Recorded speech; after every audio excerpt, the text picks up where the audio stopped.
అందరికీ నమస్తే. Welcome to our channel. Jaganmohan Reddy గారు ఒక ట్వీట్ అయితే పెట్టడం జరిగింది మెగా డిఎస్సి పైన. ఇది మెగా డిఎస్సినా లేదంటే విద్యార్థులను మోసం చేసే దగా డిఎస్సినా అని చెప్పేసి కొన్ని పాయింట్స్ అయితే కూడా ఆయన మెన్షన్ చేయడం జరిగింది. మరి ఈ అంశం పైన మనతో పాటు విశ్లేషించడానికి ఉన్నారు పొలిటికల్ అనలిస్ట్ షణ్ముఖ్ గారు. సార్ నమస్తే అండి. నమస్కారం అండి. సార్ మరి జగన్మోహన్ రెడ్డి గారు ట్వీట్ మీరు కూడా చూసే ఉంటారు. సో ఆయన ఏమంటున్నారంటే పేపర్ లీక్ జరిగింది, సో విద్యార్థులకు మోసం జరిగింది అని చెప్పేసి ఆయన ప్రధానంగా మాట్లాడుతున్నారు. ఇది మెగా డిఎస్సియా దగా డిఎస్సి అని చెప్పేసి ఆయన పేర్కొన్నారు. ఏమంటారు, మీరేమంటారు? ముందుగా జగన్మోహన్ రెడ్డి గారు ఏదైతే ట్వీట్ చేశారో 9 అంశాలతో కూడినటువంటి ట్వీట్ ఏదైతే ఉందో దాంట్లో చిత్తశుద్ధి అంటే విశ్వసనీయత లేదు, ప్రజలకు నమ్మే విధంగా లేదనేది అయితే నేను ఖచ్చితంగా చెప్పగలను. ఏ విధంగా? సో ఇది జరిగిన తర్వాత ఫ్యాక్ట్ చెక్స్ ఏపీ గవర్నమెంట్ అని చెప్పేసి వెబ్సైట్లో గవర్నమెంట్ అంటే ప్రభుత్వం, ఆంధ్రప్రదేశ్ రాష్ట్ర ప్రభుత్వము ఆయన పెట్టినటువంటి ట్వీట్ అంశాలపైన ఈ విధంగా రాయబడింది. ఒకసారి అది మీకు చదివి వినిపిస్తాను. ఆంధ్రప్రదేశ్ పాఠశాల విద్యాశాఖ ఇటీవల నిర్వహించిన మెగా డిఎస్సి 2025 నియామక ప్రక్రియపై సోషల్ మీడియా వేదికగా కొందరు చేస్తున్నటువంటి ఆరోపణలు పూర్తిగా అవాస్తవం. వ్యవస్థపై ప్రజలకు ఉన్నటువంటి విశ్వాసాన్ని దెబ్బతీసేందుకు ఉద్దేశపూర్వకంగా చేస్తున్నటువంటి తప్పుడు ప్రచారాలు. మెగా డిఎస్సి పరీక్షలకు అత్యంత పారదర్శకమైనటువంటి, వన్స్ అగైన్ రిపీట్ అండి, మెగా డిఎస్సి పరీక్షలకు అత్యంత పారదర్శకమైనటువంటి కంప్యూటర్ బేస్డ్ టెస్ట్ అంటే సిబిటి పద్ధతిలో అత్యున్నత స్థాయి డిజిటల్ భద్రతా ప్రమాణాలతో నిర్వహించడం జరిగింది. మల్టీ సెషన్ పద్ధతిలో వేరువేరు అంటే ఈ ప్రశ్నలు అంటే ఈ పత్రంలో ఉన్నటువంటి ప్రశ్నలు ఇంకో పత్రంలో ఉండవు. అంటే వేరువేరు ప్రశ్న పత్రాలతో నిర్వహించిన ఈ పరీక్షలలో ప్రశ్నాపత్రం లీకేజ్ అవ్వడం సాంకేతికంగా అసాధ్యం. దీనిపై ఇప్పటి వరకు ఎటువంటి ఫిర్యాదులు కూడా అందలేదు. నిరుద్యోగ యువత నుంచి మెగా డిఎస్సికి కండక్ట్ చేసినటువంటి విద్యార్థులు అంటే హాజరైనటువంటి విద్యార్థులు ఎవరున్నారు, ఇప్పటి వరకు ఒక కంప్లైంట్ కూడా లేదు. అయినప్పటికీ అవాస్తవాలు ప్రచారం చేస్తూ ఉన్నారు. ఇకపోతే పి నవీన్ అనేటువంటి ఒక అనర్హత, ఒక అబ్బాయికి సంబంధించినటువంటి ఒక అనర్హత అంశానికి సంబంధించి ప్రభుత్వం కూడా ఈ విధంగా స్పందించింది. నిబంధనల ప్రకారం ముందస్తు అనుమతి లేకోకుండా పరీక్ష రాయడం, ఇది point number 1. Point number 2, certification వెరిఫికేషన్కి అతను గైర్హాజరు అంటే హాజరు కాకపోవడము తో రూల్ నెంబర్ 26 ప్రకారం ఆయన అభ్యర్థిత్వం రద్దు చేయబడిందని విద్యాశాఖ స్పష్టం చేసింది. ఇది ఫ్యాక్ట్ చెక్ గవర్నమెంట్. ఈ నిర్ణయంపై ఆ నవీన్ అనేటువంటి అబ్బాయి కోర్టును ఆశ్రయించగా హైకోర్టు ఉత్తర్వుల మేరకు గ్రీవెన్స్ రెడ్రెసల్ కమిటీ మరియు రాష్ట్ర స్థాయి అప్పీల్ కమిటీలు నిబంధనల ప్రకారము విచారణ జరిపే కేసును పరిష్కరించామని ప్రభుత్వం వివరించింది.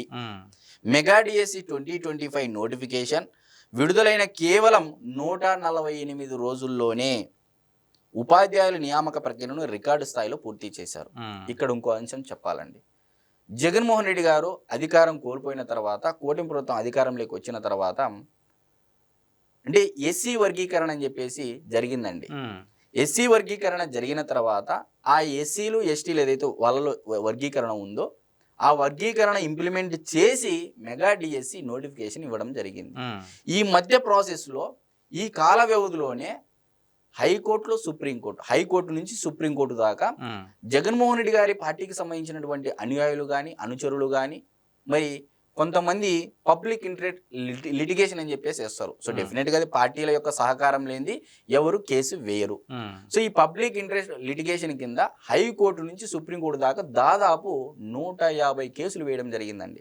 సో ఇవన్నిటిని ప్రభుత్వం పరిష్కరించి ఎస్సీ వర్గీకరణ ఏదైతే రిజర్వేషన్ ఉన్నాయో ఆ రిజర్వేషన్ అప్లై చేసి దాదాపు 148 రోజుల లోపలే డిఎస్సి నియామక ప్రక్రియ పూర్తి చేశారు. ఇది దేశంలోని రికార్డు ప్రక్రియ. సాక్షాత్తు గౌరవ హైకోర్టు న్యాయస్థానం కూడా అభినందనలు తెలిపింది విద్యాశాఖకు. విద్యాశాఖ మంత్రివర్యులకు, విద్యాశాఖకు అభినందనలు తెలియజేసింది. అయితే ఇంకా వివరాలకు వెళితే పరీక్షలు ముగిసిన తర్వాత అనగా ఆగస్టు 22, 2025 అభ్యర్థుల పూర్తి వివరాలు, మార్కులు మరియు ర్యాంకులతో కూడినటువంటి అధికారిక మెరిట్ జాబితాను పారదర్శకంగా వెబ్సైట్లో విడుదల చేసిన తర్వాతనే సర్టిఫికేషన్ వెరిఫికేషన్ నిర్వహించారు. ఇది కూడా పాయింట్ అండి. ఎటువంటి డేటా డిలీట్ కాలేదని, డిజిటల్ కార్డులన్నీ మల్టీ లెవెల్ వెరిఫికేషన్ సిస్టమ్స్ ద్వారా భద్రంగా ఉన్నాయని ప్రభుత్వం వెల్లడించింది. రిజర్వేషన్లు మరియు ఎంపికలు పూర్తిగా నిబంధనల ప్రకారమే జరిగాయని, ముఖ్యంగా మహిళలు, దివ్యాంగులు అంటే వికలాంగులు మరియు ఇతర కోటాలకు హారిజాంటల్ రిజర్వేషన్ అమలు చేయడం వల్ల వారు రోస్టర్ పాయింట్ల ప్రకారం ఎంపికయ్యారని చెప్పేసి ప్రభుత్వం వివరణ ఇచ్చింది. అభ్యర్థులు దరఖాస్తు సమయంలో స్వయంగా ఇచ్చినటువంటి పోస్ట్ ప్రిఫరెన్స్ కేటాయింపు జరిగిందని, ఇందులో ఎటువంటి నిబంధనల ఉల్లంఘన జరగలేదని ప్రభుత్వం వైపు నుంచి గౌరవ హైకోర్టు న్యాయస్థానానికి స్పష్టం చేసింది. కన్వీనర్ నియామకం కూడా ప్రభుత్వ ఉత్తర్వులకు మరియు సేవా నిబంధనలకు అనుగుణంగానే అత్యంత పారదర్శకంగా చట్టబద్ధంగా జరిగిందని పాఠశాల విద్యాశాఖ డైరెక్టర్ గారు పేర్కొన్నారు.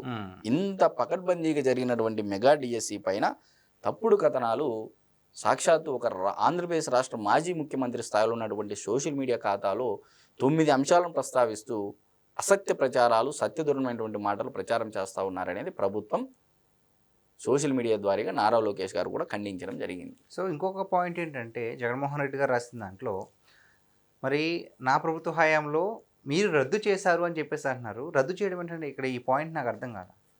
గతంలో ఆయన ఇచ్చినటువంటి నోటిఫికేషన్ గత 5 ఏళ్ల ప్రభుత్వ పరిపాలనలో ఎప్పుడైనా మెగా డిఎస్సికి కానీ డిఎస్సికి కానీ జాబ్ నోటిఫికేషన్ ఇవ్వడం జరిగిందా?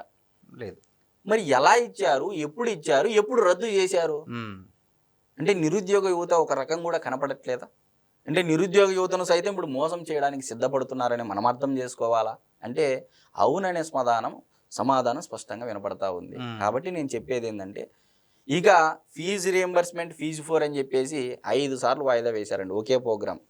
2024 సంవత్సరంలో నవంబర్ నెల చివరి నుంచి డిసెంబరు, జనవరి, ఫిబ్రవరి దాదాపు 5 సార్లు డేటు మార్చి ఫీజు 4 కార్యక్రమానికి పిలుపునిస్తే రాష్ట్ర వ్యాప్తంగా వచ్చినటువంటి నిరసన ఏంటంటే గుండు సున్నా. ప్రజల్లో ఎక్కడ స్పందన లేదు. ఎందుకంటే ఆల్రెడీ కాలేజీ యాజమాన్యాలతో కూడా చర్చించి విడతల వారీగా ఇప్పటికే కొన్ని వేల కోట్ల రూపాయలు కాలేజీ యాజమాన్యాలకు చేరవేయడం జరిగింది. ఏ దానికి స్పందన లేదు ప్రజల్లో. ఎందుకంటే ప్రభుత్వం తను ఇచ్చినటువంటి హామీలను ప్రజల యొక్క సంతృప్తి స్థాయి, వాళ్ళు సాటిస్ఫై విధంగా సుపరిపాలన అందిస్తా ఉందనేది ప్రజల్లో విశ్వసనీయత, నమ్మకం ఉంది. కాబట్టే అది జగన్మోహన్ రెడ్డి గారి యొక్క ప్రతి ప్రయత్నంలోని విఫలమవుతున్నారనేది. సో ఆయన యొక్క విఫల ప్రయత్నాన్ని ఈరోజు ఆయన చేయకపోగా, ఆయన అంటే చేయని దాన్ని ఈరోజు బురదను నారా లోకేష్ గారి పైన వేయాలి అని చెప్పేసి చూస్తూ ఉన్నారు. అది జరగనటువంటి పని అనేది అయితే నేను మీడియా ముఖంగా తెలియజేస్తూ ఉన్నాను. సో ఇంకొకటి ఏంటంటే, మీ కుమారుడి శాఖలో మరి ఇటువంటి అవకతవకలు జరిగాయి, పేపర్ లీక్ అయ్యింది అని చెప్పేసి ఆయన అంటున్నారు. నిజంగానే పేపర్ లీక్ అయింది అంటారు సార్? ఇప్పటి వరకు ఈ పేపర్ లీక్ అయితే ఈ పాటికి హైకోర్టులో పిల్లి వేసేవాళ్ళుగా. అవును. సాక్షాత్తు యూట్యూబ్ సిఓకు ట్విట్టర్ మెయిల్స్ రాస్తారు, ట్విట్టర్లో రెస్పాండ్ అవుతారు, సింగపూర్లో ఉన్నటువంటి కంపెనీలకు మెయిల్స్ చేస్తారు, లేకపోతే నీతి ఆయోగ్ సిఇఓకు మెయిల్స్ చేస్తారు, లేకపోతే ప్రపంచ బ్యాంకు, వరల్డ్ బ్యాంకు సిఇఓలకి మెయిల్స్ చేస్తారు, సుందర్ పిచాయికి చేస్తారు, బిల్ గేట్స్ గారికి చేస్తారు. మరి ఇలాంటి లీక్ జరిగింటే ఈ పాటికి ఉండే వల్ల వైసీపీ వాళ్ళు కామన్ థింగ్. ఎందుకంటే అది రాజకీయ అంశం కాబట్టి, రాజకీయం చేయాలన్నటువంటి ఉద్దేశం ఉంది కాబట్టి ఎక్కడ తప్పులు లేకోకుండా నిబంధనల ప్రకారమే విద్యాశాఖ స్పష్టంగా నిర్వహించింది. దీనిపైన గౌరవ హైకోర్టు న్యాయస్థానం కూడా అభినందనలు తెలిపిందనేటువంటి విషయం జగన్మోహన్ రెడ్డి గారు మర్చిపోయారు. ఈ విషయం గుర్తుంచుకోవాలని చెప్పేసి నేను కోరుతాను. సో ఫైనల్గా ఇటువంటి ఫేక్ ప్రచారాల పట్ల మీ అభిప్రాయం ఏంటంటే, అమరావతి పైన కూడా ఫేక్ ప్రచారం చేశారు, మరి కూటమి ప్రభుత్వం ఏ పథకాలు తీసుకొచ్చినా దానిపైన కూడా ప్రచారం చేశారు, గూగుల్ పైన అంటే వచ్చే పెట్టుబడులపైన కూడా ఫేక్ ప్రచారం చేశారు. ఇప్పుడు చూస్తే కనుక అయిపోయిన విషయాన్ని మరి మళ్ళీ తవ్వడానికి ప్రయత్నిస్తున్నారు, అది కూడా అసత్యాలతో. దాని గురించి ఓవరాల్గా మీరు ఏమంటారు? జగన్మోహన్ రెడ్డి గారు జగనన్న 1.0లో ఆయన పరిపాలన ఏందనేది ప్రజలే చూశారు, తీర్పిచ్చారు. ఇప్పుడు ఏమంటున్నారు? జగనన్న 2.0, జగన్ 2.0 అని చెప్పేసి అంటున్నారు.